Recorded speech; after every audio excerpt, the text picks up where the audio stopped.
il est l'heure de créer notre propre fonction. Alors pour le moment, j'ai un peu l'impression de te faire passer ça comme étant l'événement de l'année, alors qu'en réalité, c'est vraiment très simple. Pour créer une fonction, il y a des choses qui doivent être obligatoirement faites et d'autres qui sont facultatives.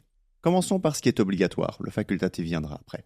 La première des choses à faire, dans le cas où je veux créer une fonction, c'est faire appel à un nouveau mot-clé, à savoir le mot-clé def, D-E-F. En gros, il sert à indiquer que ici, on va définir une fonction. Ça aide Python à savoir ce qui se passe.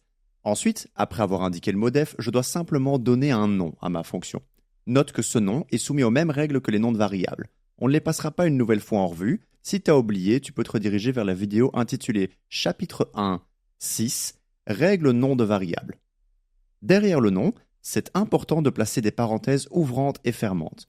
Et là, on va parler du dernier point que statistiquement tu vas oublier au moins une fois, ce sont les 2 points qui vont clôturer la ligne. Pour récapituler, sur la ligne 12, on a le mot-clé def, le nom de la fonction, tu peux le choisir en respectant les règles que tu connais déjà, les parenthèses ouvrantes et fermantes, et ensuite les 2 points. Ces 2 points indiquent le début du bloc de code qui représente la fonction. En programmation, c'est important d'avoir un moyen de montrer où commence et où se termine un bloc de code. On utilise des blocs dans plusieurs situations, comme ici avec les fonctions, et on en verra d'autres, notamment les conditions, les boucles, etc. Par exemple, comment est-ce que je pourrais indiquer que ma fonction commence à un endroit et se termine à un autre? Parce que si ma fonction a un début, c'est évidemment important qu'elle ait une fin aussi.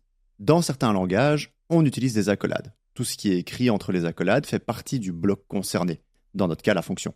Le bloc commence à l'accolade ouvrante et se termine à l'accolade fermante. C'est simple, non? Eh bien en Python, c'est un peu différent.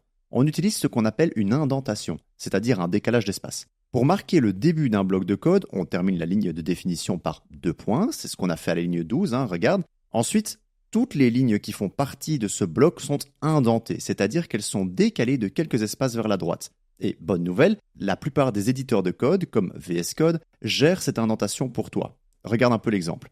Dans cet exemple, la première ligne définit la fonction avec le mot-clé def. Donc, je suis bien toujours à la ligne 12 ici, et se termine par 2 points, pour dire à Python, attention, ce qui suit c'est un bloc de code. Ensuite, toutes les lignes décalées vers la droite, donc les lignes indentées, appartiennent à la fonction ma fonction. Ici, print avec comme argument ceci est dans la fonction fait bien partie de la fonction. Même chose d'ailleurs pour print avec l'argument ceci est toujours dans la fonction. La dernière ligne print ceci est hors de la fonction n'est pas indentée. Donc Python comprend qu'elle est en dehors de la fonction. N'oublie pas que les commentaires sont ignorés par Python, c'est la raison pour laquelle j'en parle pas ici. L'indentation d'un commentaire n'a aucune importance, quel que soit le cas de figure. Pourquoi c'est utile? L'indentation rend le code plus lisible et nous force à bien organiser nos blocs. Au lieu de chercher des accolades ouvrantes et fermantes, tu sais simplement en regardant les indentations où un bloc de code commence et où il se termine. Moins de risque d'erreur et le code reste propre. Et voilà, tu as un moyen visuel efficace de structurer tes blocs de code en Python. Sache qu'une indentation peut se faire en appuyant sur la touche Tab de ton clavier. Ça veut dire que si tu es perdu avec ton curseur et que tu es sorti involontairement du bloc de code, tu peux appuyer sur Tab pour y retourner. Si tu ne vois pas de quelle touche je veux parler, c'est celle qui se trouve en général à la gauche de la première lettre de ton clavier. Dans mon cas, c'est à gauche du A. Bon, revenons-en à notre fonction. On va retirer tout ce blabla que j'ai ajouté en guise d'exemple et revenir en arrière à ce qu'on avait il y a quelques instants. Pour qu'une fonction soit valide, elle doit avoir aussi et au moins une instruction. Cette instruction doit être indentée, évidemment, sinon elle n'est pas dans la fonction. Ici, je place 2 instructions. Un petit calcul tout simple et l'impression du résultat. Et c'est tout, j'ai une fonction totalement utilisable maintenant. Alors pour tester, je peux appeler ma propre fonction. Encore une fois, il faut faire attention à l'indentation et bien penser à sortir du bloc de code quand je l'appelle. Mais si j'indique ma fonction suivie de parenthèses ouvrantes et fermantes, je suis tout bon. Je peux exécuter mon programme et je vois que ma fonction a bien été lancée, j'ai le résultat de mon calcul qui s'affiche. C'est chouette, non? Voyons un peu ce qu'on peut faire facultativement. Je pourrais ajouter un argument, ce serait d'ailleurs souvent le cas dans les fonctions, mais on vient de voir que ce n'était pas obligé. La fonction que j'ai exécutée il y a 10 secondes, elle n'avait pas d'argument. Si j'ajoute un argument, je dois m'en servir dans ma fonction, sinon il ne sert à rien du tout. Donc ici, par exemple, je pourrais dire que l'argument en question va remplacer un des termes de mon addition. Du coup, je ne dois surtout pas oublier d'indiquer un argument dans l'appel de ma fonction à la ligne 17.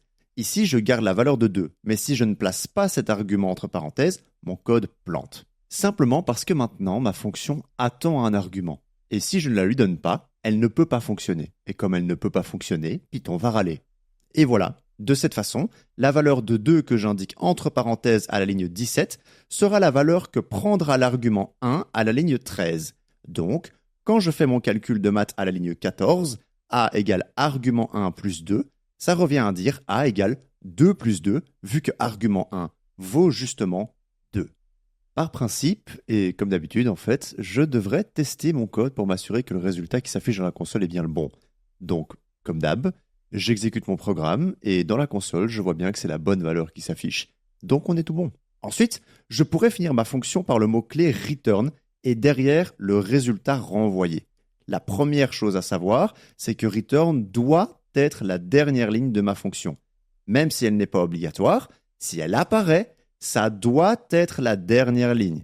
De cette façon, j'indique que ma fonction renvoie un résultat et après résultat, il n'y a plus de calcul. Et si un résultat est renvoyé, la fonction a terminé son travail et n'ira pas plus loin. Du coup, je pourrais modifier mon appel de fonction en la plaçant dans une variable comme ceci. Regarde, reprenons le schéma de la vidéo précédente. Je t'avais dit que les arguments et les résultats n'étaient pas obligatoires. Et c'est vrai, si on revient en arrière sur notre fonction, on avait ça il y a quelques instants. Et là, tu vois bien que tu n'avais pas d'argument et tu n'avais pas non plus de valeur retournée et donc pas de résultat. Et pourtant, cette fonction est totalement valide. Après modification, on s'est retrouvé avec ceci. On a donc bien ajouté un argument. La fonction a bien commencé à travailler. Son travail s'arrêtera toujours quand elle trouvera le mot return.